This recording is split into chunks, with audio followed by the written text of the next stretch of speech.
قرآن نے ارشاد فرمایا، ایک نوجوان کہنے لگا یہ کہتا ہے کہ میں خدا ہوں، میں کہتا ہوں میں اس کو خدا ماننے کے لیے تیار نہیں ہوں۔ جوان گھر سے نکلا اور یہ کہہ کر نکلا کہ میں اس کو رب مانوں گا نہیں، اس لیے کہ میرا رب سونے سے پاک ہے، میرا رب کھانے سے پاک ہے، میرا رب خون سے پاک ہے، میرا رب نیند سے پاک ہے، میرا رب قضا سے پاک ہے، میرا رب قضا حاجت سے پاک ہے۔ لا تأخذہ سنۃ ولا نوم۔ اے لوگو، اگر میرا تعارف چاہتے ہو، اگر میری تعریف چاہتے ہو، مجھے جاننا چاہتے ہو میں کون ہوں، تو میں کہتا ہوں میں وہ اللہ ہوں، میں وہ داتا ہوں، میں وہ مولا، میں وہ آقا ہوں جس کو نہ نیند آتی ہے، نہ اونگ آتی ہے، نہ وہ کسی عیب کا محتاج ہے، نہ وہ عیب دار ہے، نہ اس میں کوئی عیب ہے، میں سب عیبوں سے پاک ہوں۔ لوگو، ایک انسان جو کھاتا ہے، ایک انسان جو پیتا ہے، ایک انسان جو سونے کا محتاج ہے، ایک انسان جو صبح اٹھنے کا محتاج ہے، ایک انسان جو قضائے حاجت کا محتاج ہے، بتاؤ یقین کے ساتھ کیا وہ خدا ہو سکتا ہے؟ بتاؤ ایمان کے ساتھ کیا وہ خدا ہو سکتا ہے؟ یقیناً آواز آئی جوان کی طرف سے، ایسا خدا نہیں ہو سکتا۔ سورہ کہف میں اللہ نے فرمایا ایک جوان نکلا، میں اصلی رب کو تلاش کروں گا۔ اس کو کروں گا۔ آج تبلیغ میں کہتے ہیں جاؤ لکھ دو، تو کبھی کشم کی بیماری ہوتی ہے، کبھی پیٹ کی بیماری ہوتی ہے، کبھی سر کی بیماری ہوتی ہے، کبھی کسی کی بیماری ہوتی ہے۔ یہ ضروری نہیں ہے۔ تبلیغ میں دین کا ہر کام مسلمان کا اپنا کام، دین کا ہر شعبہ مسلمان کا اپنا شعبہ۔ میں کبھی کہتا ہوں لوگ دفتر میں کبھی آتے ہیں، نوجوان میرا متاثر زیادہ ہو گیا اس دور میں، اور ساتھ میں ایک بات عرض کر دوں، بڑی اچھی بات یاد رکھیں، یہ جس دور میں ہم آئے ہیں، اس دور کا نام فتنہ، اس دور کا کیا نام ہے؟ یہ فتنے کا دور ہے۔ اس میں بچنا، ایمان لے کر بچانا چھوٹی بادشاہ نہیں، چھوٹی بادشاہ نہیں۔ میرے پاس جوان آتے، کل بھی میں نے یہ بیان ادھر بات کی بیان میں، ایک جوان آیا کہنے لگا مفتی صاحب میں نے یوٹیوب پر دیکھا یا فیس بک پر دیکھا کہ ایک صاحب کہتا تھا یہ نماز پڑھنا مسلمانوں نے بیکار سمجھا ہے، نماز تو نہ قرآن میں ہے نہ حدیث میں۔ اچھی طرح سمجھے، نماز نہ قرآن میں ہے نہ حدیث میں ہے، یہ مسلمانوں نے اپنا بنایا۔ اس پر مجھے تعجب اتنا نہیں ہوا، بلکہ اس پر مجھے تعجب ہوا، اس نے کہا مجھے دکھایا، پھر بتایا کشمیر میں اس نوجوان کے فالوور کتنے ہیں، پھر مجھے لسٹ دکھائی، اس میں چڑھتا ہے بتایا کشمیر کے لوگ اس آدمی کے فالوور ہیں، وہ یہ کہتے ہیں ہاں یہ سچ کہتا ہے۔ کیوں؟ میں نے کہا کیوں؟ نماز سے چھٹکارا ملے گا۔ حالانکہ قرآن نے فرمایا، جناب محمد رسول اللہ فرمایا الصلاۃ معراج المؤمنین، نماز مومنوں کی معراج ہے۔ ایک جگہ فرمایا قرۃ عینی فی الصلاۃ، نماز میری آنکھوں کی ٹھنڈک ہے۔ اور ایک جگہ قرآن میں 21ویں پیارے کے پہلے صف کے دوسری آیت میں اللہ نے فرمایا ان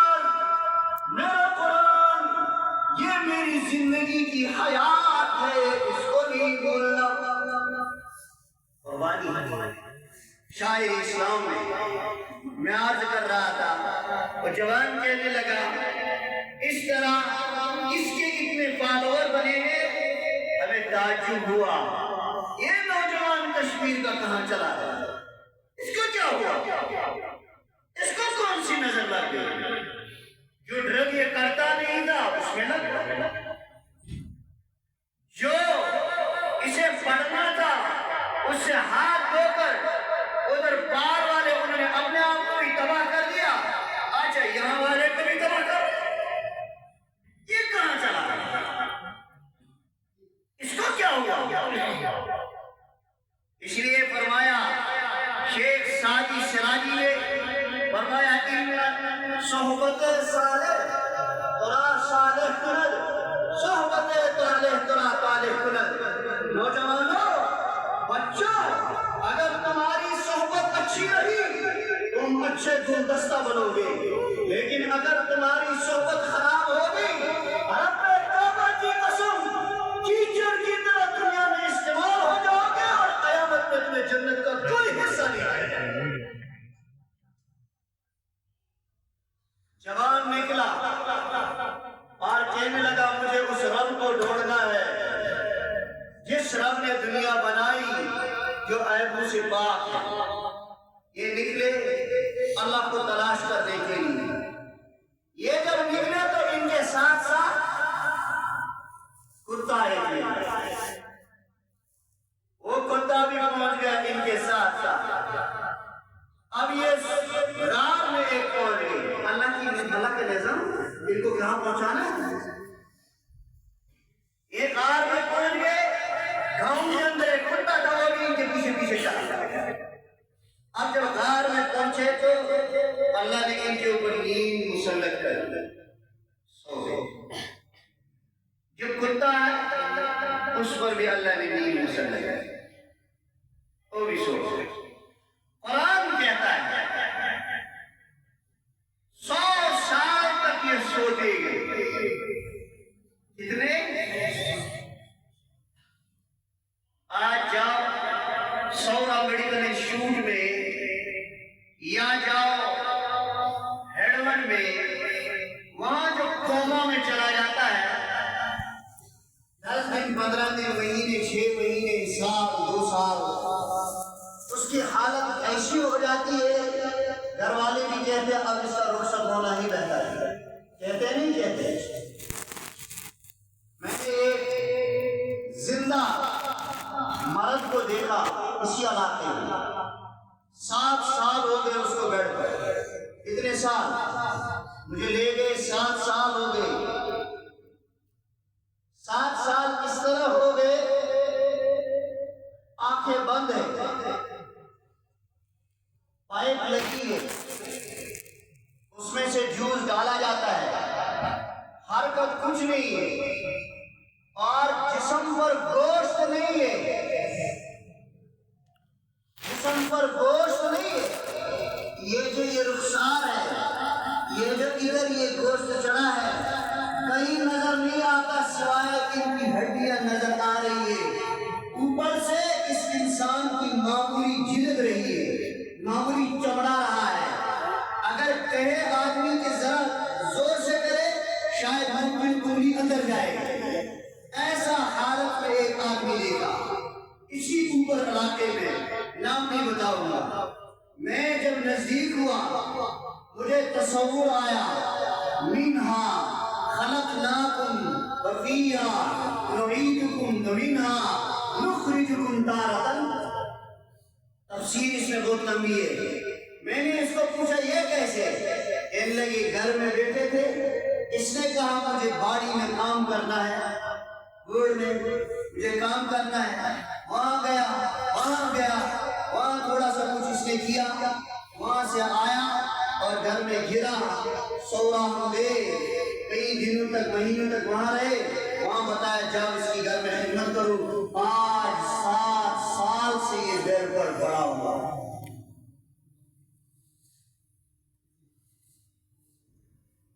یہ بھی ایک انسان،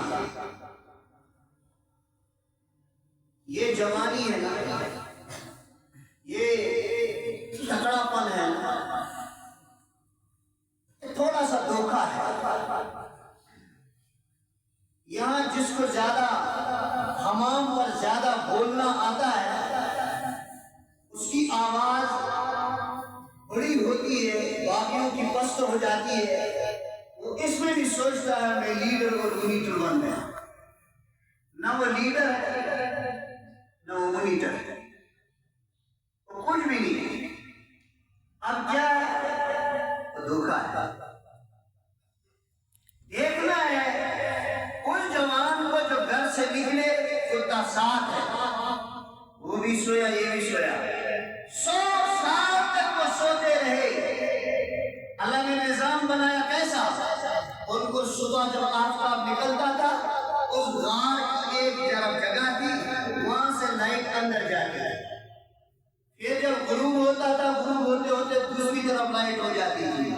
فرشتے ان کے لیے رکھ دیے گئے تھے جو ان کو پلٹا دیتے تھے، اگر کوئی اس طرف سویا تو اسے اس طرف کر دیتی۔ اللہ نے ایسا نظام بنایا 100 سال تک یہ اسی طرح سوتے رہے۔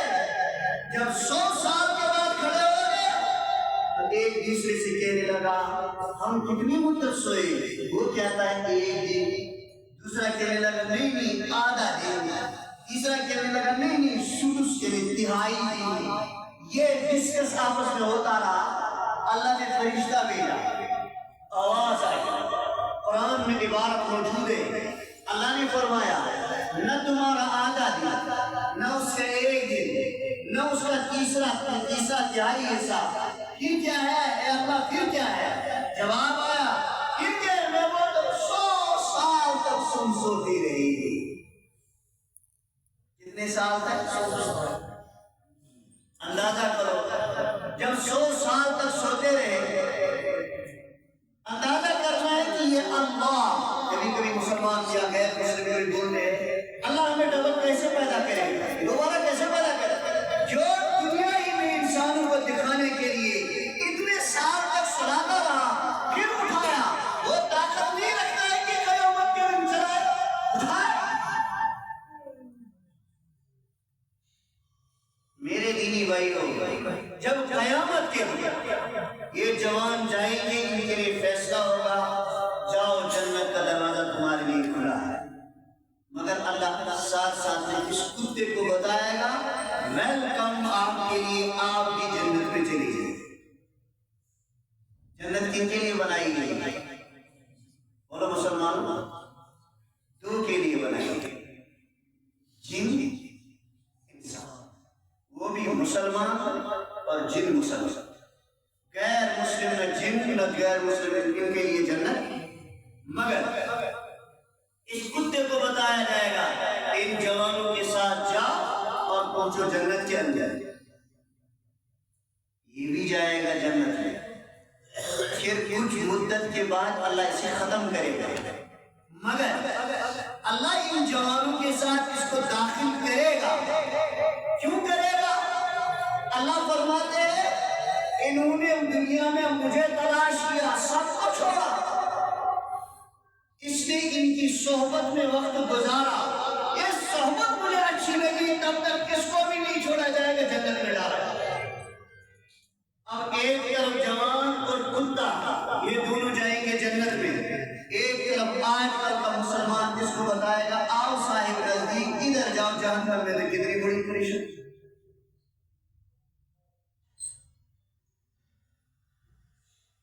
حضرت موسیٰ صبر علیہ السلام فرمایا، موسیٰ علیہ السلام نے ایک مرتبہ دل میں تمنا ظاہر کی، کیا فرمایا؟ اے اللہ مجھے ان لوگوں کو، مجھے اس انسان کو دکھا دے جو دنیا میں اس وقت سب سے زیادہ بدتر، بیکار، گنہگار بندہ اس کائنات میں کوئی اگر ہے، مجھے اس کو دکھا دے، میں اس کو دیکھنا چاہتا ہوں جو سب سے زیادہ بڑا گنہگار آپ کا ہے۔ اللہ نے فرمایا ٹھیک ہے۔ اللہ نے فرمایا جاؤ موسیٰ، ویسے تو میں پردہ کرتا ہوں، گناہ کتنا بھی میرا بندہ کرتا ہے میں اس کا گناہ شو نہیں کرتا ہوں، میں اس کو دنیا کے لوگوں میں رسوا نہیں کرتا ہوں۔ میرا مزاج نہیں ہے کہ میرا بندہ گناہ کرے میں اس کو رسوا کروں، دنیا کی خجالت دے دوں، میں نہیں چاہتا۔ لیکن اب اگر تو کہتا ہے جا میرے موسیٰ، میں اس بندے کا چہرہ اس کا بدن تجھے دکھا تو سکتا ہوں، لیکن وہ گناہ نہیں بتا سکتا ہوں جو وہ کرتا ہے۔ فرمایا اے اللہ مجھے انسان کو دیکھنا ہے، مجھے گناہ سے مطلب نہیں۔ فرمایا موسیٰ چلے جاؤ، اور کھیت کے اندر ایک آدمی کام کرتا ہوا ملے گا، جاؤ اس کو دیکھو، وہ اس وقت کائنات میں سب سے بڑا گنہگار میرے نزدیک ہے، جاؤ اس کی زیارت کر کے آ جاؤ، اس کو دیکھ کر کے آ جاؤ۔ موسیٰ چلے گئے اور دیکھا ایک آدمی ہے جو کام کر رہا ہے، کھیت جو رہا ہے۔ اس کو پوچھا تم کیسے ہو؟ اس نے کہا ٹھیک ہوں۔ موسیٰ واپس لوٹ آئے۔ چند دنوں کے بعد موسیٰ علیہ السلام کے دماغ میں ایک اور بات آئی۔ فرمایا اے اللہ میں چاہتا ہوں اب مجھے وہ انسان دکھا دے جو کائنات میں پیغمبر کے بعد سب سے زیادہ آپ کے نزدیک محبوب ہے، پاک ہے، اچھا ہے، مجھے اس کی زیارت کراؤ۔ اللہ نے فرمایا یہ راز ہے، یہ راز ہے، میں اس راز کو کھولتا نہیں ہوں، لیکن چلو تم بولتے ہو میں تمہیں دکھا دیتا ہوں۔ فرمایا اے موسیٰ جاؤ اس جنگل کی طرف، وہاں ایک آدمی ملے گا جو بکریوں کو چراتا ہوگا، اس کے پاس جاؤ بیٹھو، وہ کائنات میں اس وقت سب سے زیادہ بہترین انسان میرے نزدیک ہے۔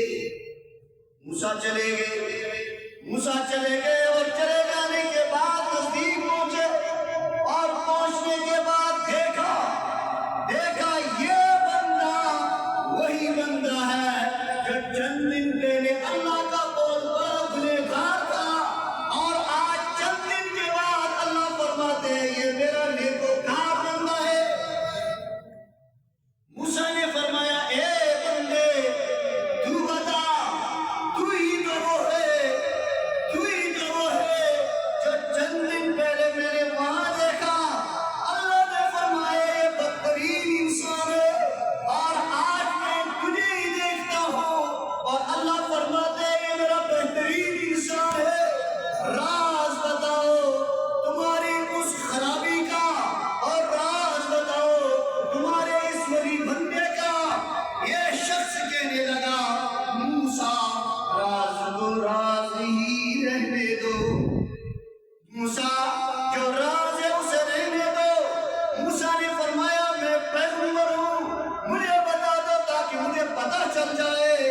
اس آدمی نے کہا اے موسیٰ میں بہت بڑا گنہگار، میں بہت بڑا پاپی، میں بہت بڑا خطا کار، لیکن ایک دن میں بہت بڑا گناہ کر کے گھر آیا، میں نے بیوی سے کہہ دیا اے خاتون میں نے آج یہ گناہ کیا ہے، خاتون میری اچھی ہے، اس نے مجھے کہا ایک لفظ کہا، فرمایا او میرے شوہر تو لعنتی ہے، تو ابھی تک سدھرتا نہیں ہے، پھر کب سدھرے گا؟ اچھی طرح سمجھے لعنت کا لفظ ہے۔ کس نے کہا؟ کس نے کہا؟ بیوی نے۔ کس کو کہا؟ شوہر کو کہا۔ یہ آدمی کہتا ہے جب اس نے لعنت کا لفظ مجھے بتایا میرے دل میں اتنی بڑی چوٹ لگ گئی، میں نے اسی وقت توبہ کیا، اور اتنا توبہ کیا اللہ کی طرف سے میرے دل میں القاء ہوا، اب مجھے رب نے معاف کر دیا، جاؤ اچھے کام اب سے کرو۔ موسیٰ نے فرمایا اے بندے خدا، اللہ تیری اتنی زندگی کے سارے گناہ اس اللہ نے تجھے ایک ذرا توبہ کی اس نے کہا ہاں ہاں معاف تو کیا، اس لیے موسیٰ تجھے بتایا کل کا بدکار ہے، آج کا بہترین میرا ولی خدا ہے۔ یہ اللہ ہے، ہم نہیں پہچان پائے اللہ۔ ہم پیدا ہوئے، ہمیں دائیں کان میں اذان دی، بائیں کان میں تکبیر پڑے، ہم نے یہی مسلمان سمجھا نہیں سمجھا؟ یہی مسلمانی نہیں ہے۔ اگر اتنا ہی مسلمان ہوتا پھر یہ ساری عبادتیں ہم پر فرض نہیں کیا ہے۔ ایک مثال سمجھا دوں آپ کو، مجھے لگتا ہے وقت کافی ہونے لگا، میں اپنی بات کو ختم کرنا چاہتا ہوں۔ میں ایک مثال سمجھاؤں۔ اللہ تعالیٰ نے روزہ فرض کیا کن پر؟ کن پر؟ مسلمانوں پر روزہ فرض کیا، مسلمانوں پر روزہ فرض، اور رسول اللہ صلی اللہ علیہ وسلم کی امت پر روزہ فرض ہوا کتنا ہوا؟ کتنا ہوا؟ 1 مہینے کا۔ روزہ پہلے بھی تھا لیکن کوئی امت 7 دن، کوئی 3 دن، کوئی 4 دن، کوئی ہفتے میں 2 دن، کوئی مہینے میں 3 دن، یہی فلسفہ تھا۔ لیکن اس امت کو صدقہ جناب رسول اللہ یہ ملا 1 مہینہ رکھو، اور پھر اعلان ہوا جو 1 مہینہ روزہ اچھی طرح پرہیزگاری کے ساتھ رکھے گا، اللہ اس کی برکت سے اس کا سارا سال 11 مہینے ٹھیک ہے۔ ایک آدمی روزہ رکھتا ہے، ہمارا اسلام دیکھو کتنا بڑا اچھا، ہمارا اللہ دیکھو کتنا بہتر ہے۔ اللہ نے فرمایا اگر یہ روزہ رکھتا ہے، روزہ بھی فرض ہے، مگر اگر یہ بیمار ہے روزہ اس پر فرض، اگر یہ مسافر سفر میں ہے اس کے اوپر روزہ فرض۔ ہمارے کشمیری نے کیا سوچا؟ اکثر میں وہ دیکھتا ہوں مفتی صاحب رسید کاٹ دو، میں کہتا ہوں کیوں؟ روزہ نہیں رکھا۔ مفتی صاحب کیا رسید کاٹے؟ یہ کہتا ہے میں نے روزہ نہیں رکھا، 20 دن نہیں رکھا تھی، 10 دن رکھا۔ اب یہ 20 دن ہے، لگا حساب لیجیے گا کتنا بنا، لگایا جی حساب، یہ بن گیا جو ہے، کاٹ دو جی رسید، کیا جی کیا ہوگا پھر؟ وہ کہتے ہیں 20 دن کا روزہ بند ہوا تو پیسہ بھر دیا تو ہو گیا۔ اگر یہ ہوتا نا کہ نمازیں کیوں پڑھتی؟ پھر کہتے تھے کہ بھائی لاؤ یہ 40 نمازیں نہیں پڑھی، لگاؤ اس کے اور کر دو۔ فدیہ بھی اس کو دینا ہے جس کا روزہ ٹوٹا، مگر اس کو طاقت ہی نہیں ہے روزہ رکھنے کی، جس کو ایسی بیماری ہے کہ ڈاکٹر کہتا ہے یہ روزہ رکھ ہی نہیں سکتا، یہ تو اس کو دینا ہے۔ یا ہٹا کٹا آدمی دن میں لکڑی کم از کم 8 چکر کاٹتا ہے، لیکن جب رمضان آتا بولتا ہے میرا پیسہ کیوں؟ میرا روزہ نہیں۔ تو جب چکر کاٹنے کے لیے تیرے پاس سارا تو یہاں کیا ہوا؟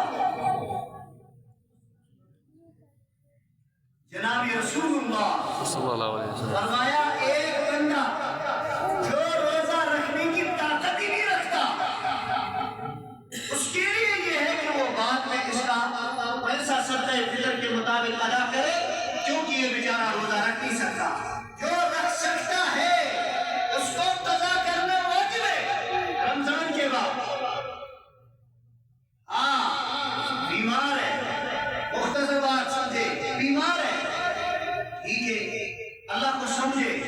اللہ نے فرمایا بیمار ہوا، اس نے 12 بجے تک روزہ رکھا، 12 بجے اس کو الٹی ہوئی، کیوں الٹی ہوئی؟ یہ آیا اس کا پیٹ میں بد ہضمی ہوئی، یہ غذا اسی طرح رہی، الٹی ہوئی۔ اب جب الٹی ہوئی تو اس کا روزہ رہا نہیں رہا۔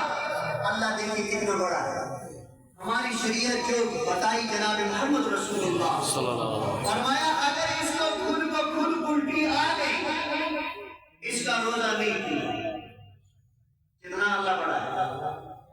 اگر اس نے عمر ڈال دیا پھر اس کا عمل دخل ہے، اب روزہ، شوگر کا مریض ہے اس کو انسولین لگانا ہے، شریعت سے پوچھا اس کا روزہ ٹوٹا، شریعت بتاتی ہے مجبور ہے، روزہ رکھے گا شوگر کی لیول بھی اس کی کم ہو جائے گی، مگر انجیکشن کرنا ہے، شریعت بتاتی ہے کرو انسولین تمہارا روزہ نہیں ٹوٹا. آپ نے روزہ رکھا 12 بجے نیند گھس آ گئی, ڈاکٹر کے پاس کپواڑہ کے ہسپتال میں گئے, وہاں تو پہلی سے الحمدللہ تیاری بیڈ پر چڑھو. اب ڈاکٹر بولتا ہے جلدی ڈرپ لگاؤ, وہاں کوئی ٹریٹمنٹ تو خدائی آپ کے ہے تو لگایا اس کو گلوکوز. اب جب گلوکوز لگایا یہ روزے دار تھا, اس کا روزہ ٹوٹا نہیں ٹوٹا. اللہ فرماتے ہیں گلوکوز لگانے سے بھی اس کا روزہ نہیں ٹوٹا. گلوکوز لگانے سے اس کا روزہ, اس کو انجیکشن لگایا, اب انجیکشن لگانے سے اس کا روزہ ٹوٹا. پین بہت زیادہ ہے تو کیا کرے, شریعت بتاتی ہے انجیکشن لگایا تب بھی اس کا روزہ نہیں ٹوٹا. اس کے کان میں درد ہے, بہت پین ہے, دوائی ڈالی کان میں, آنکھ میں, روزہ ٹوٹا. شریعت نے بتایا روزہ نہیں ٹوٹا. لیکن اگر ناک میں ڈالا, بتایا کہ روزے دار ہے, شریعت نے کہا فٹافٹ اس کا روزہ ٹوٹ گیا. یہ ہمارا اسلام ہے. قربان جاؤ اس نبی جناب محمد رسول اللہ جس نے ہمیں ایسا پاک دین دیا, مگر ہمیں اس کی قدر اتنی زیادہ. میرے دینی بھائیوں میں عرض کر رہا تھا, شروع میں بات کی, اللہ قرآن میں فرماتے ہیں افحسبتم انما خلقناکم عبثا وانکم الینا لا ترجعون. اے لوگو تم کارخانہ بناتے ہو, کوئی بیکار چیز نہیں رکھتے ہو.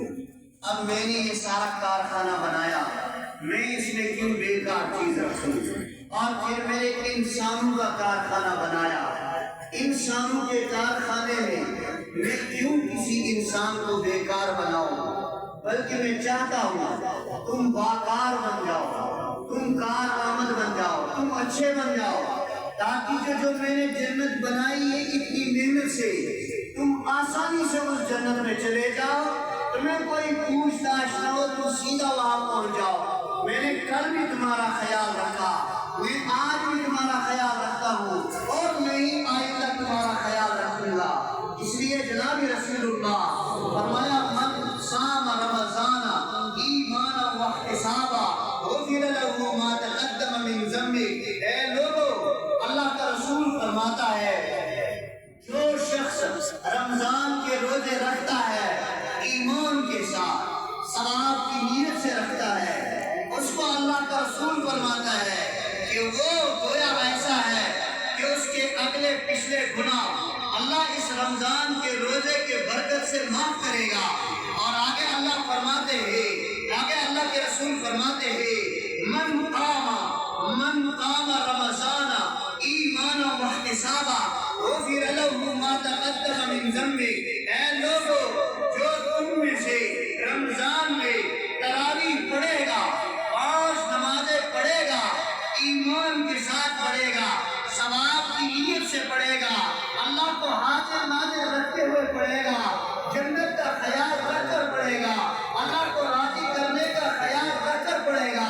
اللہ فرماتے ہیں اس تراویح کی برکت سے, ان 5 نمازوں کی برکت سے, ان نوافل کی برکت سے میں تمہارے اگلے پچھلے سارے گناہ معاف کر دوں. اے مسلمان بھائیوں, اب رمضان آیا, اللہ ہم سب کے لیے اس کو قبولیت بنائے.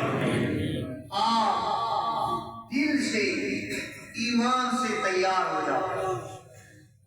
حدیث میں آیا ایک آدمی دسترخوان پر شام کو بیٹھتا ہے روزہ افطاری کرنے کے لیے, اس کے لیے فرشتہ آتا ہے, وہ لاتا ہے ایک کالا کپڑا, کیا لاتا ہے, پھر اس کے منہ پہ ڈال جاتا.